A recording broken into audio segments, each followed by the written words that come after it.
Here is an update on the Atto3 upgrade of the Mitsubishi Imiev. We've already got the car, the drive unit driving. Now the next step is to get it to charge using the Atto3 onboard charger. So the first step is I need to figure out how the car wakes up, how the charger wakes up the car, and trying to emulate the charger so that the car thinks that it's got the original onboard charger.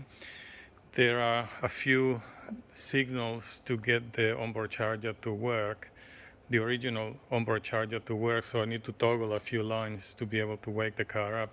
Unfortunately, it's not as advanced as the new ones where everything can be done over CAN bus.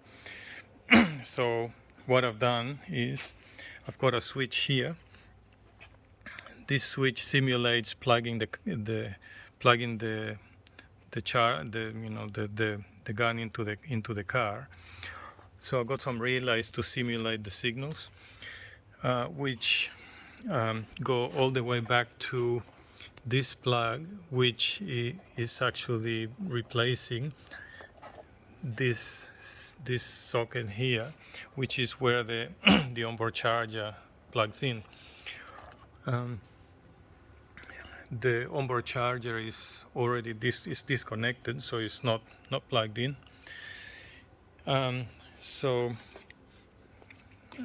If I flick this switch, the relays turn on, and then it didn't wake up. Why not?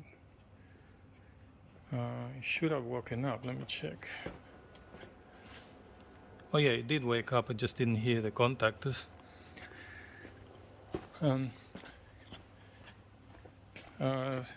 So as you can see, the car thinks that it's plugged in. It's got the indicator saying that it's charging.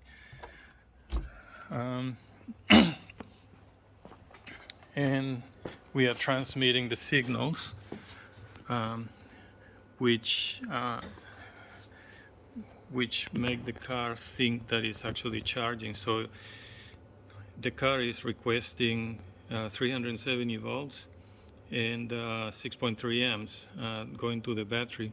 It also checks the amount of current being drawn from the mains to make sure that it doesn't get exceeded. So I have to emulate all those messages to make sure that that the car stays on, doesn't have any faults, and it continues to charge. So at the moment the bus is powered, and the car is basically just, as far as the VCU is concerned, the car is charging, but it doesn't actually see that the state of charge isn't going up.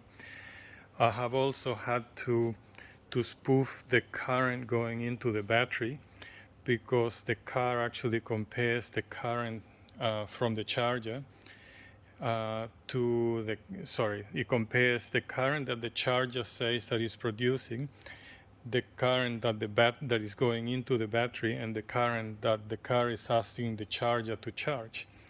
So it's a little bit more complicated than I was expecting. So now that I've got this bit going, the next step is to get the Atto3 onboard charger to try to charge the battery. Now that I can hold the car on.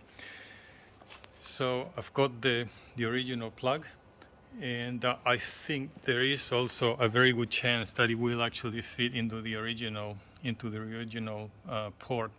It will probably need a bit of working, but I think the entire onboard, this entire socket will actually fit in that, behind that hole.